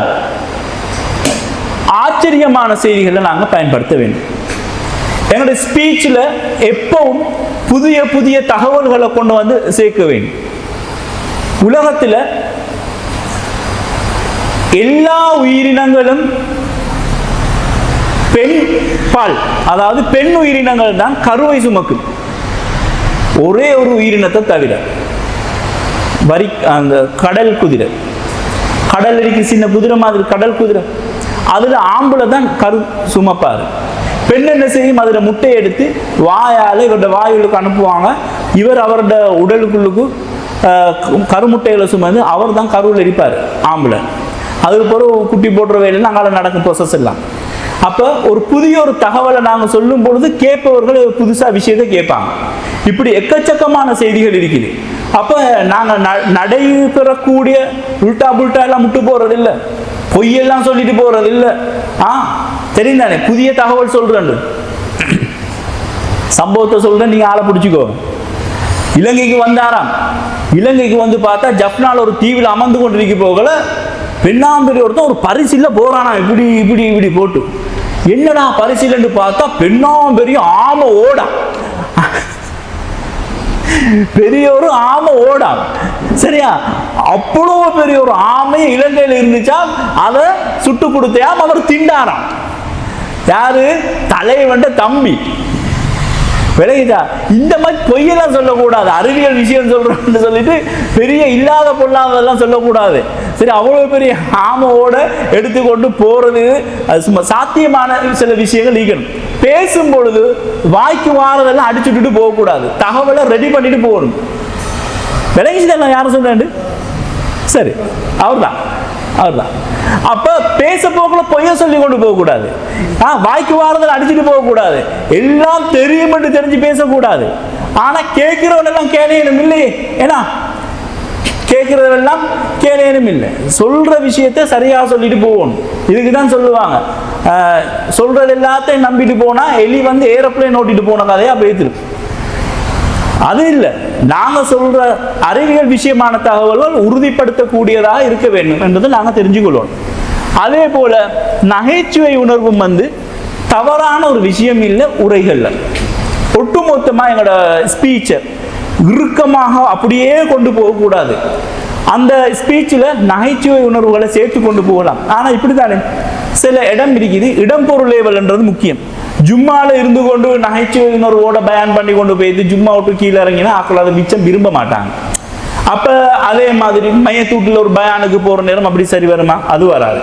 பொதுவாக ஒரு பொதுக்கூட்டத்தில் மணித்தியால கணக்கில் பேச போக்கல இவர் தெரிஞ்சு வச்சுக்கொள்ளணும் எந்த இடத்துல நான் இந்த விஷயத்தை பாவிக்க போறேன்னு சொல்லி. அப்ப அந்த மாதிரி இடங்களை கண்டு அவங்க சரியான முறையில் அவங்களோட ஸ்பீச்சை கொண்டு போகணும். இது மிக முக்கியமான ஒரு விஷயம். அதே போல பேச்சுக்கள் எப்பவும் நாங்க நன்மையை செய்யறதுக்காக வேண்டி மக்களை தூண்ட வேண்டும். நன்மையை செய்யறதுக்காக வேண்டி மக்களை தூண்ட வேண்டும். எங்களது ஸ்பீச் எப்பவும் ஒரு ஆர்வத்தை ஏற்படுத்தணும். இபாதத்தில் அழைக்க வேண்டும். இதற்காக பொய்யை சொல்லக்கூடாது, பொய் சொல்லி சொல்லக்கூடாது. நிறைய ஜும்மாக்கள்ல குர்ஆன் வசனம் கொண்டு வரும். உதவி தர்மம் செய்ய பத்தி அல் குர்ஆன்ல இப்படி சொல்லிக்குதுன்னு சொல்லுவாரு. நபி ஸல்லல்லாஹு அலைஹி வஸல்லம் அவங்க இப்படி சொல்லிக்குதுன்னு சொல்லுவாங்க. சஹாபாக்கள் இந்த மாதிரி செஞ்சுக்கிறாங்கன்னு சொல்லுவாங்க. அதுக்கு ஒரு பெரியார் அவர் என்ன செஞ்சாருண்டா, ரோட்ல வரும் பொழுது அவர் ஒரு கனவு கண்டாரு. அவருடைய கனவுல ஒரு ஆள் பிடி வரும் பொழுது ஒரு கூரையிலிருந்து கீழே ஒரு கல்லொண்டு உடஞ்சி விழுந்துச்சு. விழுந்த அந்த கல்லை எடுத்து தூக்கி கொடுத்தாரு. அவருக்கு அந்த கனவுல வந்தன்னு சொல்லி கனவுக்குள்ளுக்கு ஒரு 5-6 கனவை உண்டு பண்ணி ஒரு கதையை உல்டா புல்டாவா ரெடி பண்ணி ஒரு ஜும்மாவை செஞ்சு ஒட்டுமொத்த ஜும்மாவும் அந்த கதையோடயே முடிஞ்சிடும். அப்ப நன்மையை ஏவரம், நன்மையை தானே சொல்றோம் என்று பொய்ய சொல்ல இயலாது. நன்மையை சொல்றதுக்காக வேண்டி இல்லாத பொல்லாதல சொல்ல இயலாது. நபி அவங்களோட பேர்ல மன் கதிப அலைய முத்தஅம்மிதன் ஃபல்யதபவ்வ மக்அதஹு மினன் நார். யாரு என்ற மேல வேண்டுமென்றே ஒரு பொய்யான விஷயத்தை இட்டு கட்டுறாரோ அவர் செல்லும் இடம் நரகம். எப்படி நரகம்? நரகத்துக்கு போக முதல்ல இந்த உலகத்திலேயே நரகத்தை அவர் ரெடி பண்ணி சீட்டை புக் பண்ணி வச்சுட்டு போறாரு. அப்போ நபி அவங்களோட பேர்ல குர்ஆன் விஷயங்களையோ பொய்யெல்லாம் அடிச்சுட்டு நபி அவங்க இப்படி சொல்லியிருக்கிறாங்கன்னு சொல்லி இல்லாத பொல்லாத விஷயங்களை, இட்டுக்கட்டப்பட்ட செய்திகளை, ஆதாரம் இல்லாத செய்திகளை, லைஃபான செய்திகள் எல்லாத்தையும் சொல்லி எங்களோட ஸ்பீச்சை நாங்கள் செய்யக்கூடாது. அது கேட்கறதுக்கு சில நேரம் அழகாக இருந்தாலும் மக்களோட மனசுல சென்றடைந்து சம்டைம் அப்படி இபாதத்தோடு செஞ்சான்னா அவன் செஞ்ச பாவம் யாருக்கு வந்து சேரும்? ஆகவே இது அமானிதம், அல்லாஹ் எங்கள்கிட்ட தந்த அமானிதம். அந்த அமானிதமான விஷயத்தை எடுத்து நாங்கள் சரியான முறையில் மக்களுக்கு சொல்ல வேண்டும். அதே போல பேச்சில் சில விஷயங்களை நாங்கள் தவிர்த்து கொள்ள வேண்டியது. என்னென்ன விடயங்களை நாங்கள் தவிர்த்து கொள்ளணும்? சந்தேகத்துக்குரிய விஷயங்களை ஒருபோதும் நாங்கள் பேசிவிடக் கூடாது. சந்தேகமான விஷயமா அதை சொல்லிடக்கூடாது. இப்ப நான் ஒரு ஹதீஸ் ஒன்று சொல்றேன். நபி ஸல்லல்லாஹு அலைஹி வஸல்லம் ஒரு மிம்பர்ல கீழே இறங்கும் பொழுது நாசமாட்டும் நாசமாட்டும் என்று கொண்டு போறாங்க. ஆமீன் ஆமீன். அப்படியான ஒரு சம்பவம் தான் போல. இப்படி ஒரு சம்பவத்தை நான் சொன்னேன்னு சொன்னா இப்போ உங்களுக்கு சந்தேகம், இவர் என்னத்தை சொல்ல வாராரு என்றதுல ஒன்று போ. அப்ப நாங்க சந்தேகம் இல்லாத முறையில போகணும். சொல்ற விஷயத்த சரியான முறையில சொல்லணும். இன்னொரு விஷயம் சொல்றேன். ஒரு சஹாபி என்ன செய்யறாரு, வெளியில வாராரு. வெளியே வந்தாரு, பசி, சரியான பசி. அப்ப வெளியில பாக்குறாரு, இன்னொரு சஹாபி வாராரு. வாரவர்கிட்ட வந்து ஒரு குர்ஆன் வசனத்தை ஓதி காட்டுறாரு. அவரும் கேட்டுட்டு குர்ஆன் வசனத்துக்கு பதில சொல்றாரு. திருப்பி பசி, இன்னொரு சஹாபியை பார்த்து சொல்றாரு. அவரும் அந்த விளக்கத்தை சொல்றாரு. அதுக்கப்புறம் நபி அவங்கள்ட்ட போறாங்க. நபி அவங்க சொல்றாங்க, உங்களுக்கு குர்ஆன் வசனத்துக்கு விளக்கம் எல்லாம் இல்லை, உங்களுக்கு பசி இருக்குது, வாங்க வீட்டுக்கு போகும்போது சாப்பிட்றதுக்கு கூட்டி போறாங்க. இப்ப இந்த கதையை சொன்னேன்னு வைங்க, இதுல வந்தவர் யாரு, கேட்டது யாரு, ஒன்றுமே இல்லை. இப்படி ஒரு சந்தேகத்தை வச்சுட்டு போகலுமா? போக இயலாது. அப்ப நாங்க ரெடியாகும் பொழுதே அபூ ஹுரைரா ரலியல்லாஹு அன்ஹு அவங்களுக்கு ஒரு முறை திண்ணை தோழராக இருந்தாரு. சரியான ஒரு பசியான ஒரு நிலைமையில் அவர் இருந்தாரு. அவர் பசியான நேரத்தில் வெளியே போயிட்டாரு. யாரையும் காணல. அபூபக்கர் சித்திக் ரலியல்லாஹு அன்ஹு அவங்க வந்தாங்க. மூத்த சஹாபி. அவர்கிட்ட போய் விஷயத்த கேட்கறதுக்கு வெக்கத்துல ஒரு குர்ஆன் வசனத்தை ஓதி காட்டி இதுக்கு என்ன விளக்கம்னு கேட்கிறாங்க. அபூபக்கர் ரலியல்லாஹு அன்ஹு அந்த விளக்கத்தை சொல்லிட்டு போறாங்க. அப்ப அவருக்கு விஷயம் படல. உமர் அலி அல்லாங்க வராங்க. உமர் அலி அல்லாங்கள்ட்டையும் இதே மாதிரி குர்ஆன் வசனத்தை ஓதி காட்டி விளக்கம் என்னன்னு கேட்குறாங்க. உமர் அலி அல்லாங்களும் அந்த விஷயத்த விளக்கத்தை சொல்லிட்டு போறாரு. அதுக்கப்புறம் நபி ஸல்லல்லாஹு அலைஹி வஸல்லம் அவங்கள்ட்ட சொல்லும் பொழுது நபி ஸல்லல்லாஹு அலைஹி வஸல்லம் அவங்க இவர் பேசுகிற தொனியையும் குரலையும் வச்சு பார்க்குறாரு, இவருக்கு குர்ஆன் வசனத்துக்கு விளக்கம் கேட்டு வரல, பசியில் இருக்கிறாரு என்று சொல்லி நபி ஸல்லல்லாஹு அலைஹி வஸல்லம் அவங்க வீட்டுக்கு கூட்டி போய்த்து ஒரு பால் கிளாஸ் கொடுத்த சம்பவம் தெரிஞ்சுது. அப்ப பொதுவாக ஒரு விஷயத்தை நாங்க சொல்லிட்டு போகாம சந்தேகத்துக்குரிய மாதிரி அந்த விஷயத்தை வச்சுட்டு போகாம, குறிப்பாக ஜும்மா ஜும்மா உரை என்று சொல்றோம்னு சொன்னா அதுல அகீதா சார்ந்த விஷயம் ஒன்று பேசுறோம்னா A to Z முடிச்சுட்டு போய்க்கிறோம். அங்க இடையில போகக்கூடாது. அப்படி போறது பிழையான ஒரு விஷயம். அப்படி போறது பிழையான விஷயம். நாங்க எடுத்த விஷயத்தை கொண்டு போய் சேர்க்காம அது பேய்த்திரு. ஆக ஒரு தலைப்பு நாங்க ரெடி பண்ணும் பொழுது எத்தனை நிமிஷத்துக்கு பேச போறோம், என்ன பேச போறோம்ன்றதை தெரிஞ்சு கொண்டு வச்சுட்டு பார்க்கலாம். ஒரு ஜும்மாவை செஞ்சு கொண்டு போய் ஜும்மாவுக்கு இப்போ டைம் இல்லை, இன்ஷா அல்லாஹ் அடுத்த ஜும்மாவிலே இதில் கண்டினியூவாக நான் பண்ணுறேன்னு சொல்லிட்டு மிம்பர் மேடையை விட்டு இறங்குறது அநியாயமான ஒரு வேலை. கேட்குறாங்க. அப்போ அடுத்த ஜும்மாவில் ஒருத்தன் புதுசாக வந்திப்பான், வாரவனுக்கு என்னத்தை பேசினு தெரியாது. இல்லாட்டி அவன் யோசிப்பான், விளங்க என்னமோ பெரிய விஷயம் பேசிக்கிறாரு, இப்போ எங்களுக்கு விளங்கல்ல என்ற மாதிரி எல்லாம் ஆகிடும். ஆக இந்த கண்டினியூ பண்ணி வைக்கிறதுக்கு, சந்தேகத்தை வைக்கிறதுக்குரிய வழிவகைகளை வாசல்களை நாங்கள் மூடியே வச்சிடணும். அதே போல தேவையானதை பேசணும், தெரிந்ததை எல்லாம் பேசக்கூடாது. எது தேவையோ அதைத்தான் பேசணும், தேவையில்லாம பேசணும். தெரிந்ததெல்லாம் கேள்விப்பட்டது எல்லாத்தையும் அடிச்சுட்டு போகக்கூடாது. சரியா? பொய்யான விஷயங்களை சொல்லிட்டு போகக்கூடாது. மனுஷன் என்ற ரீதியில தவறுகள் நடக்குமா இல்லையா? நடக்கும். தவறு வந்தா தான் அவன் மனுஷன், தவறு வரலாட்டி அவன் மனுஷனே இல்லை. அப்ப அவனோட பேச்சுகள்ல முன்ன பின்ன ஆகும். சபக்குல் லிசான்னு சொல்லுவாங்க அரபுல. நாக்கு கொஞ்சம் தடுமாறுறது, தங்கு சிலிப்பு நம்ம பேசுவோம். நாவு தடுமாறுறது இயற்கை. ஆனா அதை சொன்ன பிழையை சரியாக்குறதுக்கு பேசுறது பிழை. ஏன்னா நாங்க ஒரு விஷயம் தவறுதலா சொல்லிட்டோம்னா இப்படி ஒரு தவறுதல் ஆவிச்சு, அது அப்படி இல்லை, இப்படித்தான் வரும்னு சொல்லிடணும். இல்ல நான் பேசினது சரிதான் என்று கொண்டு நின்னோம்னு சொன்னா எங்களை சமூகம் ஓரங்கட்டும், இவர் பொய்ய சொல்லி கொண்டு போறாருன்னு சொல்லி. அதே போல சஸ்பென்ஸ் வச்சு எல்லாம் பேசக்கூடாது ஸ்பீச்சுவல்ல. சஸ்பெண்ட் நான் சொல்றேனே பாருங்களேன் என்ன செய்யறேன்னு சொல்லி நடக்காத தெரியாத ஒரு விஷயத்துக்கு ஒரு சஸ்பென்ஸை வச்சுட்டு அதுக்காக என்ன நடக்க போகுதுன்றதை நாங்க விட்டுட்டு போகக்கூடாது. இந்த மாதிரி ஸ்பீச் பண்றது எங்களோட அழகை குறைக்கும். அதே போல முன்னுக்கு பின்முரணாக பேசக்கூடாது. முன்னுக்கு ஒரு விஷயத்தை நான் கூடும் என்று சொல்லிட்டு கடைசியில முடிக்க போகல கூடாதுன்னு சொன்னோம்னு சொன்னா நான் பேசின ஸ்பீச்சில் A to Z அப்படியே எல்லாத்தையும் செஞ்சுட்டு சைஃபரால பெருக்கினமா ஆகிடும். அவ்வளோ விஷயத்தை செஞ்சு சைஃபரால பெருக்கினா ஜீரோ, ஒன்றும் இல்லை. அப்ப எங்களோட ஸ்பீச்சுக்கு அர்த்தம் இல்லாம போகும். முன்னுக்கு பின் ஒரு நாளும் பேசக்கூடாது. அதே போல கூறியது கூறல் குற்றம். சொன்ன விஷயத்தையே சொல்லி சொல்லி சொல்லி சொல்லி ஸ்பீச்சை முடிக்கிறது கூடாது.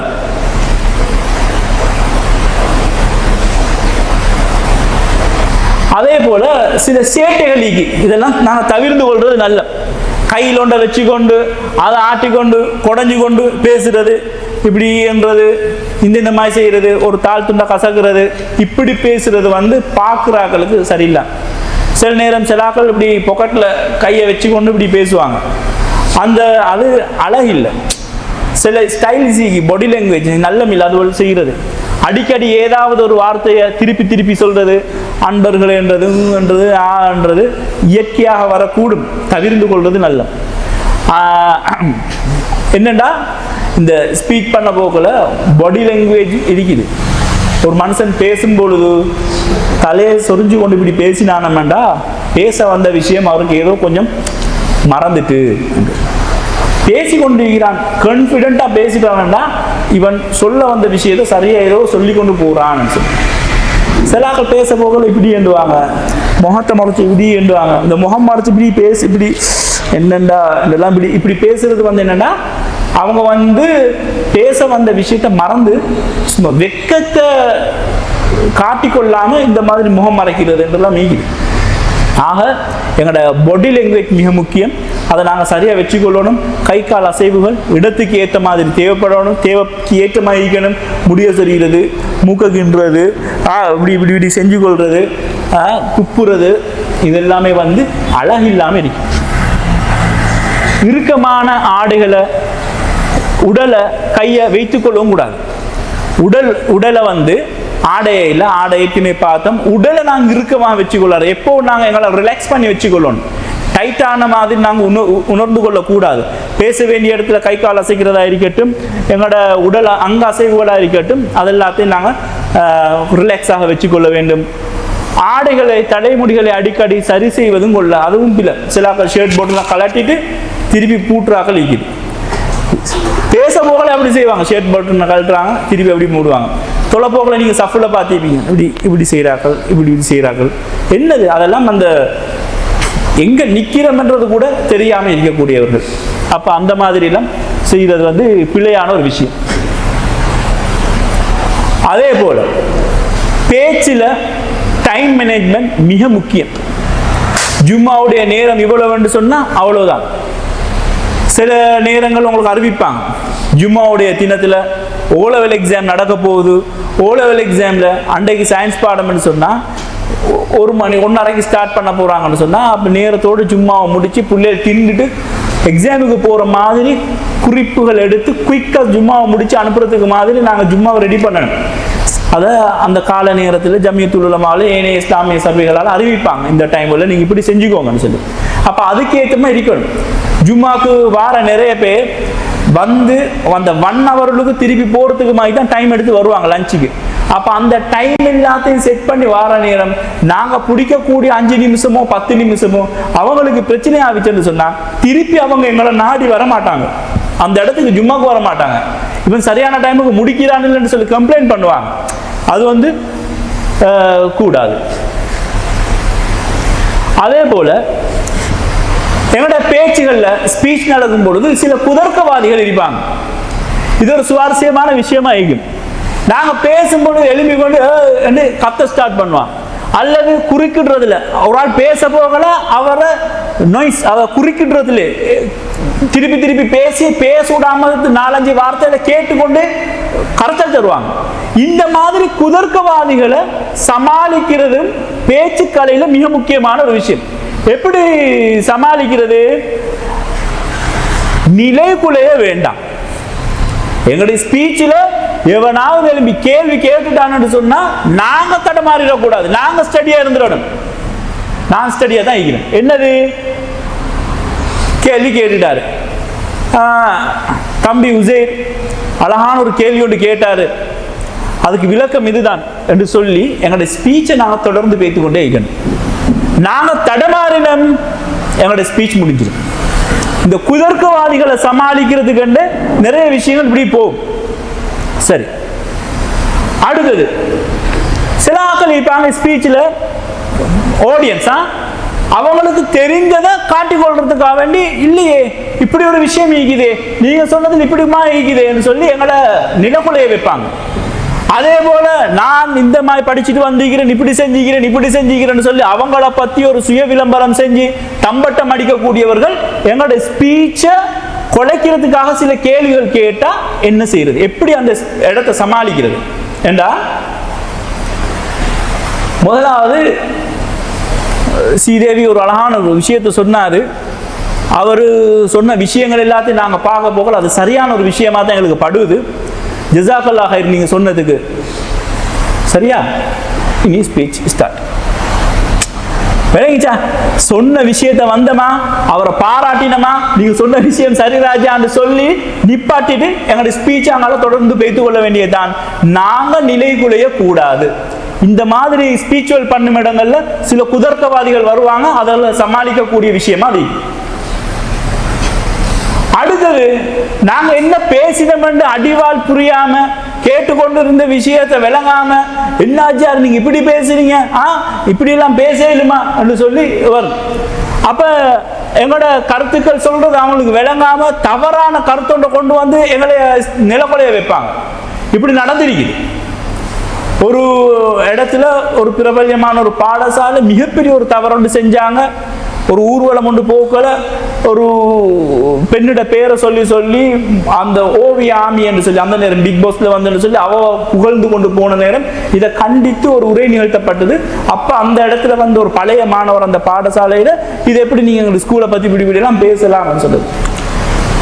சொன்ன விஷயம் சரி, நாங்க இப்படி செய்யக்கூடாதுன்னு தானே சொல்றோம். செய்யக்கூடாதுன்னு சொன்னா அதை திருத்திக் கொள்ளணும்ன்றதுதான் விஷயம். எப்படி இந்த இடத்தை சமாளிக்கப்பட்டுச்சுன்னு சொன்னா மறுபடியும் நாங்க என்ன சொன்னாங்கன்றத கருத்தை திருப்பி சொல்லணும். ஹாஜியார், நாங்க அந்த பாடசாலையை கேவலப்படுத்த சொல்லல, இந்த மாதிரி செய்யாதீங்கன்றதை தான் சொன்னமே ஒழிய உங்களை அவமானப்படுத்துறது இல்லை என்றதை நாங்க சொல்லிட்டு ஒரு டேங்க் கொண்டு சொன்னவருக்கு பண்ணிட்டு எங்களுடைய ஸ்பீச்சை நாங்க சொல்லி கொண்டே போக வேண்டியது கேட்கிறார்கள் கேட்டுக்கொண்டு போவாங்க, குழம்பு வந்தார்கள் இருந்துருவாங்க. வேற எங்களுடைய ஸ்பீச்சுக்கு நடுவில் குசு குசுன்னு கொஞ்சம் பேர் பேசி கொண்டு இருப்பாங்க, எங்களோட பேச்சை கணக்கெடுக்காத மாதிரி இருப்பாங்க. இதெல்லாம் நடக்கும். இப்படி நடக்கிற இடங்கள்ல நாங்கள் பேச்சை நிப்பாட்டணும்னா நின்று இறங்கி போறது இல்லை. ஸ்பீச் செய்யறதை நிப்பாட்டிட்டு இப்படி 2 பேர் பேசி கொண்டிருக்கிறாங்கன்னா அவங்கள பார்த்தாலே விளங்கும், திருப்பி அவங்க பேச மாட்டாங்க. அது பிறகு கேட்கக்கூடிய மற்றவர்களோட அனுமதியோட இப்படி பேசினோம்னா என்னோட ஸ்பீச் கண்டினியூ ஆகிக்கொண்டு போய்த்து கொண்டு இருக்கு. சரி, இது தவிர ஒரு ஒட்டுமொத்தமாக எங்களோட பேச்சுக்களை சிறப்பாக இருக்கணும்னு சொன்னா எங்களோட உடலையும் உள்ளத்தையும் நாங்கள் எப்பவும் திடமாக வச்சிருக்கணும். தொண்டை சரியாக வைக்கிறது எங்களோட உடல், உள்ளத்தை ரெடி பண்ணி வச்சுக்கொள்ளணும், மூச்சு பயிற்சிகளை செஞ்சு வச்சுக்கொள்ளணும். பேசுறதுக்கு முன்னாடி நான் என்ன பேச போறேன் என்னன்னு சொல்லி ஒட்டுமொத்தமாக நாங்கள் எங்களை தயார் பண்ணி கொண்டு பேச போறது மிக முக்கியமான விஷயம். ஆரம்பிக்கும் பொழுது உற்சாகமான ஒரு ஆரம்பத்தை நாங்கள் ஆரம்பிக்க வேண்டும். எங்களோட ஆரம்பத்தையும் முடிவையும் நாங்கள் சரியான முறையில் செய்ய வேண்டும். அதே போல பேச்சு பயிற்சிக்கான சில தடைகள் ஸ்பீச் பண்றதுக்கு இப்ப நீங்க சொல்லுங்க இவ்வளவு விஷயம் நான் சொன்னேன் தானே, இதுல என்னென்ன தடைகள் இருக்கு ஒரு 1-2 பேர் குறிங்க பார்க்க டக்குன்னு. பேச்சு பயிற்சிக்காக என்ன ஏதாவது ஒரு தடை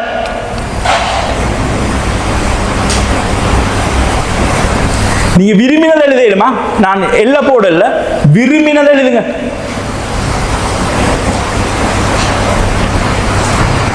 ஒரு தடை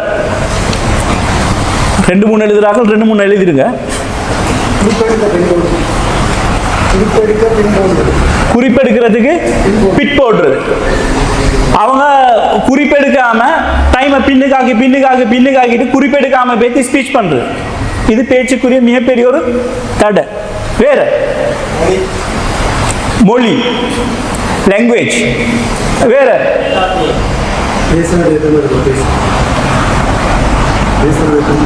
பேசுறத திரும்ப பேசக்கூடாதுன்னு சொல்ல நான் சொன்ன தடையாக இருக்கிறது, ஸ்பீச் பண்றதுக்குரிய தடை.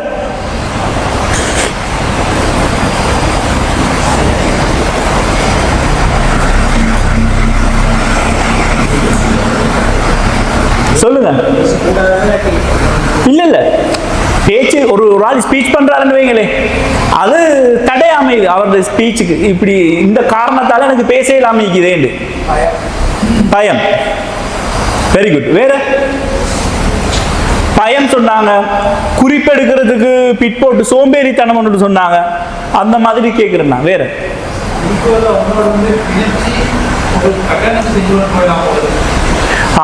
குறிப்புகளை சரியான முறையில் தொகுத்து கொண்டு அதை சொன்ன விஷயத்தை தொடர்றதுக்கு எல்லாமிக்கிறது. ரைட், இது ஒரு தடை தான். வேற எதுல ஸ்டார்ட் பண்றது, எங்க முடிக்கிறோம்ன்றது, இதுவும் ஒரு தடை. இது பெரிய பெரிய பேச்சாளர்களுக்கே நடந்திருக்குது. ஹர்ஷ டி சில்வா மிகப்பெரிய ஒரு இலங்கையில் பொருளியல் வல்லுநராக அறியப்பட்டவர், PhD முடித்தவராக சொல்லப்பட்டவர். அவர் ஒரு ஸ்பீச்சை அது சம்பந்தமாக இலங்கையோட பொருளாதாரம் சம்பந்தமாக பேசிட்டு வரப்போகல இடையில ஸ்ட்ரக் ஆகி அவருக்கு நேரத்தோடு என்ன பேசினு அவருக்கே மறந்து ஸ்பீச் பண்ணுறாங்கிட்ட கேட்பாராம், மொனாது மங்க கத்தாக்கரைன்னு சொல்லி அப்படி ஆகுறது. அதை சரி செய்யலாம். வேற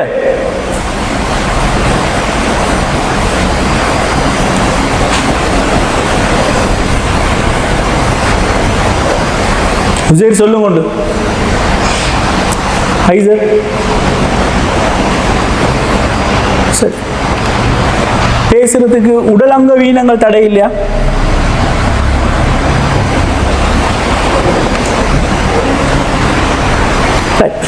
இப்ப நாங்க 3-4 வீடியோ போட போறோம். அந்த ஸ்பீச்சை பாருங்க. ஃபர்ஸ்ட்டுக்கு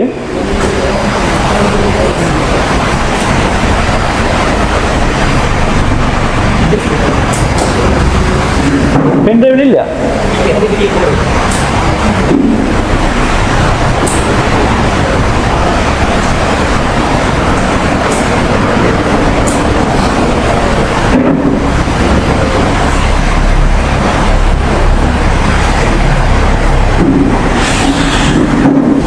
சவுண்ட் கேட்குமா சார்? இவர் இல்லை, அது இல்லை, அது இல்லை. அந்த நிக் அன்னைக்கு ஆன ரைட் அது பாருங்க. My parents always said, if you don't know what you're doing, you have to try it. And the doctors looked at me and said, he's not going to walk, he's not going to go to school, he's not going to... கொஞ்சம் post பண்ணு. And my parents, they just loved like really. நிக் விஜிக்ஸ் உலகளாவிய ரீதியில் மிகப்பெரிய ஒரு பேச்சாளர். தலை, உடம்போட ஒட்டின சின்ன 2 கால், அவ்வளோதான் இருக்குது. 2 கை இல்லை, தொடை இல்லை. சும்மா எங்கட பாசையில் சொல்கிறேன்னா ஒரு முண்டம் மாதிரி ஒரு ஆள். பெற்றோர் பிறந்ததோட இவரை கவனிக்காம விட்டு போனாங்க போல. சின்ன வயசுலேருந்தே அவருடைய அன்றாட வேலைகள் அவரே தான் செஞ்சுட்டு வராரு. தளர்ந்து போவல்ல, ஏழாண்டு நினைக்கல, கையங்காலும் இல்லையே, நான் இதுக்கு அப்புறம் உசுரோட வாழ்றதா இல்லையாண்டெல்லாம் நினைக்கல. உலகத்துல இப்ப இவர் ஸ்பீச்சை கேட்கறதுக்கு லட்சக்கணக்கான ஆட்கள் இருக்கிறாங்க. இவர் உலகத்துல இப்ப நம்பர் 1 மோட்டிவேஷன் ஸ்பீச் பண்ணக்கூடிய ஒரு ஆளா இருக்கிறாரு. உடம்பு எங்களுக்கு தடை இல்லை என்றதை நீங்க புரிஞ்சு கொள்றதுக்கு தான் நான் இதை போட்டேன்.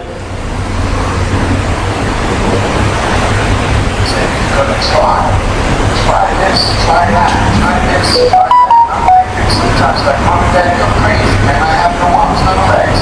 How would I ever be able to do this and do that? And then my parents, they just loved me like crazy and said, you got to try this, try that, try this, try that. And I'm thinking sometimes like, Mom and Dad, you're crazy, man. I have no arms, no legs. How would I ever be able to do this or do that? But they encouraged me and they loved me. And as human beings, we're waiting for stuff like that. We all want love. Everybody say love. Very good. The definition of tough means it's strong. To show your strength, you need to do something that's difficult. I would sound so stupid if I said, hey guys, I got a Matchbox car one day and I got some fishing line and I towed that Matchbox car all around all day. How tough is my BMW? That's stupid. I don't care. One girl in the middle of the room started weeping and she put up her hand and she said, I'm so sorry, can I come up there and give you a hug? And in front of everybody she came up and she hugged me and she cried on my shoulder and she whispered. அடுத்தது அவ்வளோதான். சரி பாட்டுங்க. இவர் பாகிஸ்தானை சேர்ந்த இஸ்லாமிய பாரம்பரியம் மிக்க ஒரு குடும்பத்தில் பிறந்த ஒரு பெண். இவ சின்ன வயசுல அவட பருவ வயது அடைந்ததோட தகப்பன் வந்து சொல்றாரு, கல்யாணம் முடிக்கிறியான்னு கேட்கிறாரு. ஆனா இவக்கு உண்மையிலேயே அப்ப கல்யாணம் முடிக்கிற ஐடியா இருக்கல. இவ பாப்பாவோட சரியான ஒரு அன்பு பாசம், பாப்பா சொன்னதை தட்டக்கூடாதுன்றதுக்காக வேண்டி கல்யாணம் மட்டும் முடிக்கிறா, திருமணம் மட்டும் முடிக்கிறா. ஆனால் அந்த திருமண வாழ்க்கை கூட அவருக்கு இன்ட்ரெஸ்டாக போகல, ஒரு அன்பு பரஸ்பரம் இல்லை. ஆனால் திருமண வாழ்க்கை ஓடிக்கொண்டே போச்சு. ஒரு கட்டத்தில் என்ன செய்கிறாங்க, ஹஸ்பண்ட் அண்ட் ஒய்ஃப் 2 பேரும் காரில் போகல, மிகப்பெரிய ஒரு ஆக்சிடென்ட் ஒன்று நடக்குது. அந்த ஆக்சிடென்ட் நடக்கிற அந்த செகண்ட் என்ன செஞ்சிட்டாரு, ஹஸ்பண்ட் கார்ட்டு கீழே பாஞ்சு தப்பிடுறாரு. இவ தான் போயிட்டு மோதுறா. மோதி கண்ணை திறந்து பார்க்க போகல ஹாஸ்பிட்டல் இருக்கிறாங்க. ஹாஸ்பிட்டல் இருக்கிறா. அப்போ முதல் நாள் வந்து நர்ஸ் சொன்னையாம், உனக்கு எலும்பே இல்லாமல் போய்த்திடும், உன்னோட முள்ளந்தண்டில் அடிபட்டிருக்குது, உனக்கு எலும்பே இல்லாது, கால் கையெல்லாம் இயங்காதுன்னு சொல்லி. அடுத்த நாள் வந்து சொன்னாங்கன்னா உனக்கு கால் 2 வேலை செய்யாது. அடுத்த நாள் வந்து சொன்னாங்கன்னா உனக்கு புள்ளப்படுற பாக்கியமே இல்லைன்னு சொல்லி. இப்படி போய்கொண்டிருந்த 2-3வது நாள்ல அடுத்த நாள் ஒரு கடிதம் கொண்டு வருது. உடைச்சி பார்த்தா ஹஸ்பண்ட் டிவோர்ஸ், விவாகரத்து கேட்டு அனுப்பி வச்சிங்க.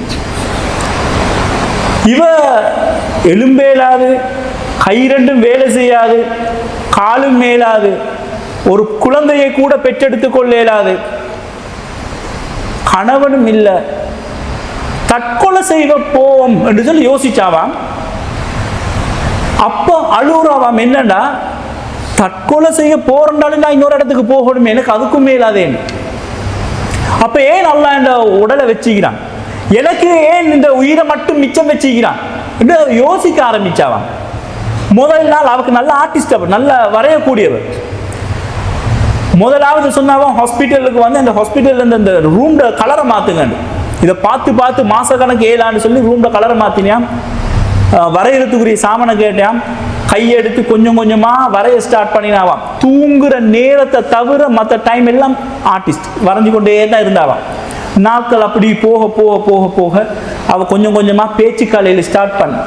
இன்றைக்கு கிட்டத்தட்ட ஐக்கிய நாடுகள் சபைகள் வரைக்கும் போய் ஸ்பீச் பண்ணிக்கிறான். இவட இந்த ஸ்பீச்சையும் விமர்சனம் செய்யக்கூடிய ஆக்களிக்கிறாங்க. என்னது பேசி பேசி பரிதாபம் தேடுறா என்று சொல்லி இவக்கு ஒரு குற்றச்சாட்டு மீக்குது. ஏற்கனவே நாங்க பார்த்தோம் தானே இந்த குதர்க்கவாதிகள் எப்படி சமாளிக்கிறேன். அவங்க என்ன சொன்னது, நான் பரிதாபத்தை சொல்லியாவது 10 பேரை நான் நல்ல வழியில வச்சுக்கிறேன், நிறைய பேருக்கு நான் ஊக்கம் அளிக்கிறேன்னு சொல்லி. இந்த மாதிரி ஆக்கள் மோட்டிவேஷன் ஸ்பீச் பண்ண போக அவங்க உண்மையான விஷயங்களை சொல்லி தான் பண்ணுவாங்க, தனக்கு நடந்த விஷயங்களை சொல்லி தான் பார்ப்பாங்க. ஏற்கனவே பார்த்த அந்த ஸ்பீக்கர் நிக் விஜய் அவங்க வந்து அவருடைய உண்மையான விஷயத்தை சொல்லி சொல்லி தான் அவர் ஸ்பீச் பண்ணுவார். அப்ப இந்த ஸ்பீச் இதெல்லாம் வந்து எங்களுக்குள்ளுக்கு இருந்து வரணும். உலகம் எங்களை திரும்பி பார்க்க வைக்கிறதுக்கு எங்களால் ஏழும் என்ற மனதைரியம் முதலாவது எங்களுக்கு வேணும். அந்த தன்னம்பிக்கை இருந்தால் தான் நாங்கள் ஒரு பேச்சாளராக மாறலாம். Day for 75 years and call it life. No, that's not life. If you're still thinking why you have been sent here, if you're still juggling with the concept of why you were here, you haven't lived yet. You work hard, you make money, you do it for yourself. That's not life. You go out, you seek for people who need your help, you make their lives better. You become that sponge which can absorb all the negativity, and you become that person who can emit beautiful positive vibes. And when you realize that you have changed someone's life, and because of you this person didn't give up, that is the day when you live. Always. குழந்தை பிறேலான்னு சொன்னதுக்கு எனக்கு என்னதுக்கு குழந்தை, நான் பெறாட்டி என்ன, உலகத்தில் உமா அப்பா இல்லாத எத்தனை குழந்தைகள் இருக்கிறாங்க, நான் எடுத்து வளர்ப்பேன்டா. உழைக்கிறா, இப்போ அப்படி ஸ்பீச் சொல்லி காசு உழைக்கிறா, குழந்தைகளை பராமரிக்கிறா, நடக்கிறதுக்கு எனக்கு என்னத்துக்கு கால், வீல் சேருக்கு எனக்கு அது போதும் வேண்டாம். பேசுகிற ஆக்களோட பேசி பேசி நிறைய பேரை பாசிட்டிவ் வைப்ஸ் நல்ல விஷயங்களை சொல்லி நேர்மன பாங்கு கொண்ட மக்களாக மாத்துறது அவர் உலகத்துக்கு செய்கிற பெரிய ஒரு சேவையாக இருக்குது. அடுத்தது பாருங்க, டாக்டர் ஜாகிர் நாயக். எங்களுக்கு எல்லாருக்கும் தெரியும் ஜாகிர் நாயக் பெரிய ஒரு ஸ்பீக்கர்னு சொல்லி. இவரோட பேச்சை கேட்கறதுக்கு எங்களுக்கு பொதுவாக லட்சக்கணக்காக நாங்கள் எல்லாரும் ஜாகிர் நாயக் தெரியாதாக்கள் இருக்க மாட்டோம். உண்மையிலேயே இவரோட சிறுவயது பராயம் எப்படி இருந்துச்சு? When anyone used to ask me what is your name, I would say my name is Zakir. I was, you could say, a born stammerer, or another English word is stutterer. I used to stutter from childhood, and there are different people who stammer, some mild, some moderate.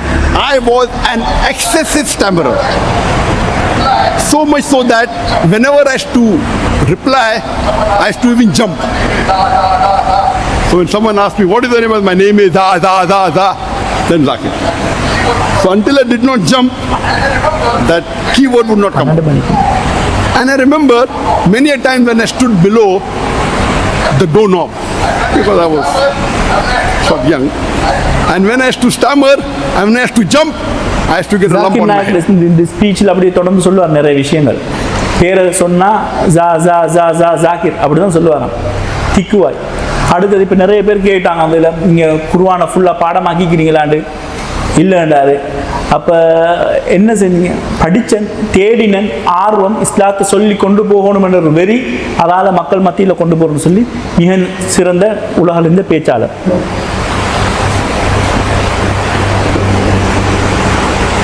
அதான்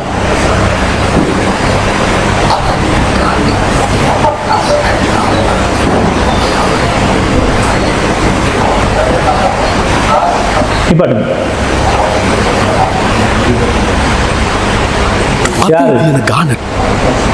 அப்துல் ராசி.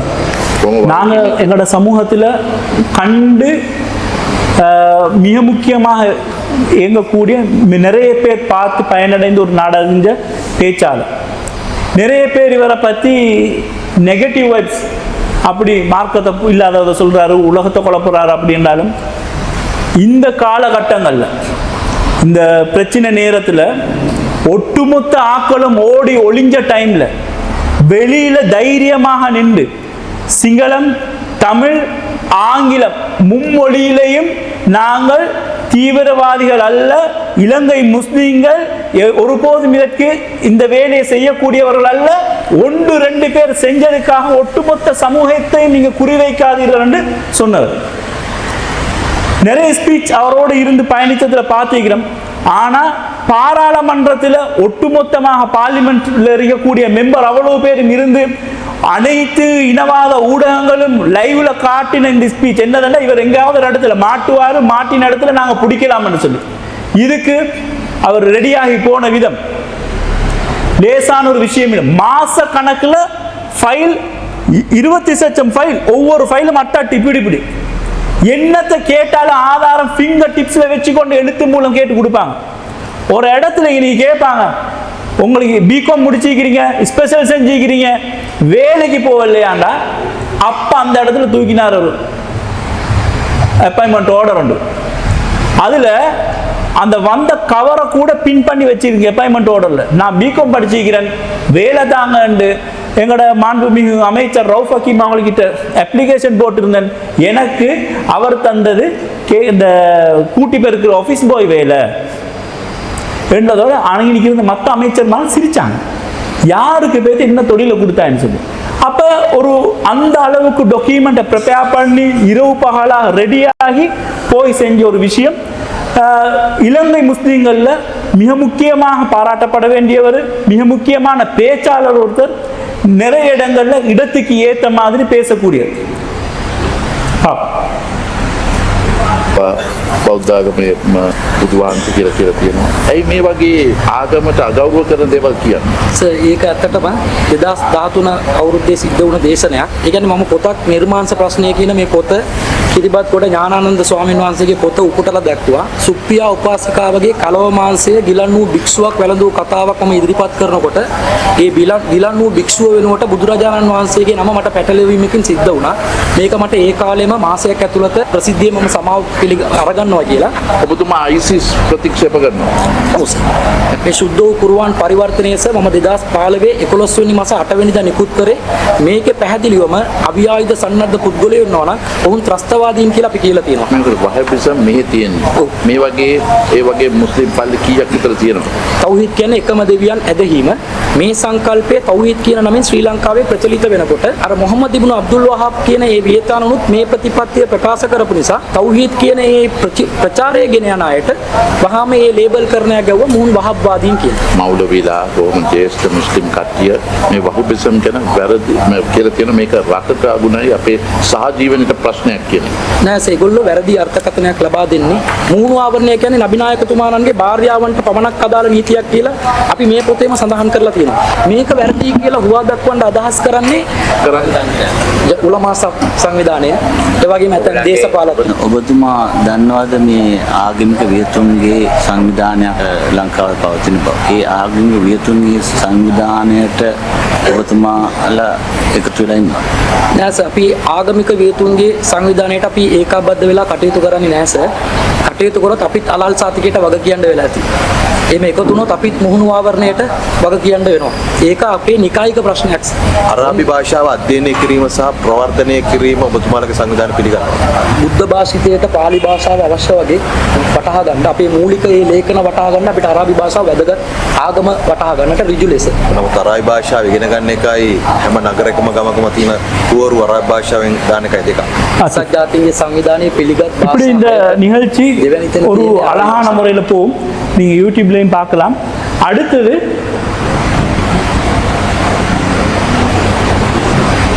இன்னொன்று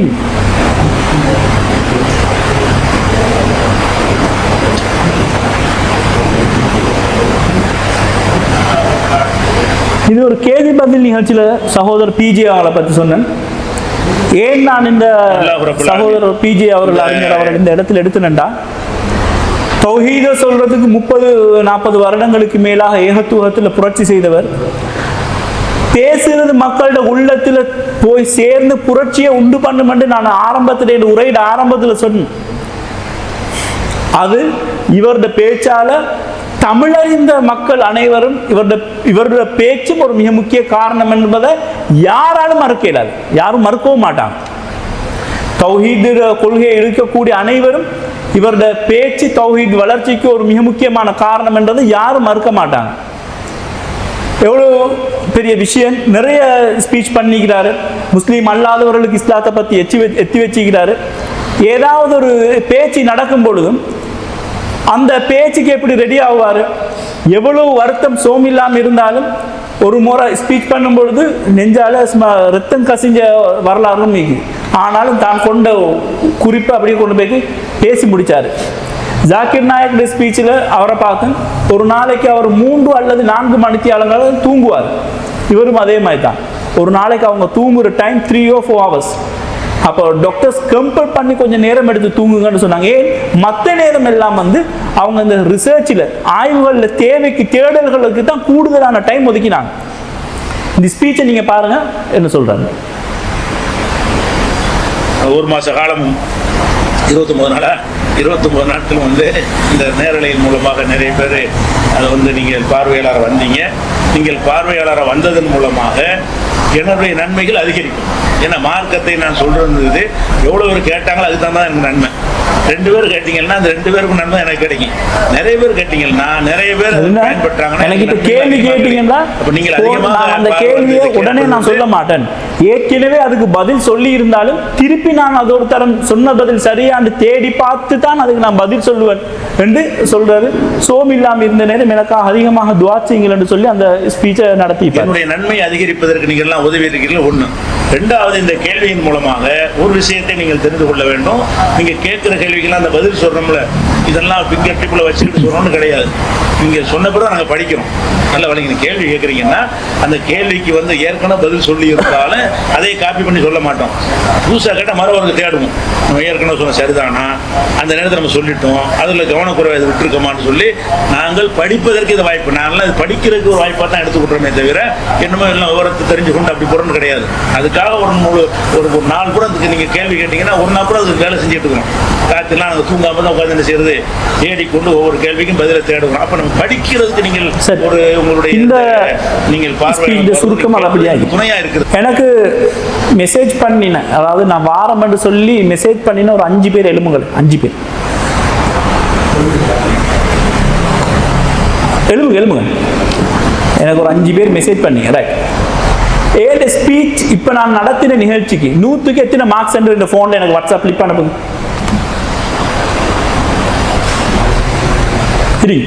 5 பேரும் எனக்கு 100ண்டா இந்த ப்ரெசன்டேஷனுக்கு நீங்கள் எத்தனை marks போடுவீங்க?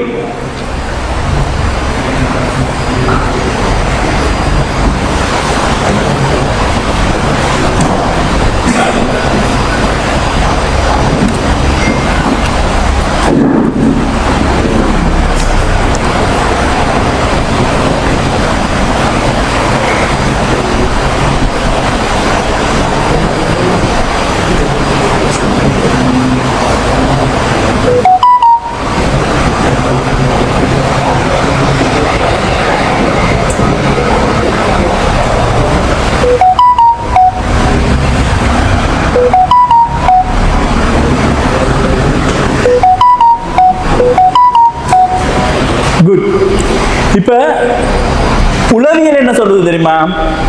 நாங்க பேசின பேச்சு உங்கள்கிட்ட வந்து சேர்ந்திருக்குதுன்னு சொன்னா, பேச்சாளர்களே இது நீங்க கட்டாயமா தெரிஞ்சிருக்க வேண்டிய ஒரு விஷயம் என்னண்டா, உங்களோட பேச்சு 100 பேர் இருந்தாங்கண்டா 65 பேர் நீங்க சொன்னது விளங்கிச்சேன்னு சொன்னா உங்களோட ஸ்பீச் சக்சஸ். விளங்கிச்சா? 100க்கு 65% நீங்க விளங்கி கொண்டீங்கன்னு சொன்னா பேச்சாளருடைய ஸ்பீச் சக்சஸ். அப்ப நீங்க போட்ட மார்க்ஸ் எல்லாம் இதை நான் பார்த்துட்டு இருந்தேன்.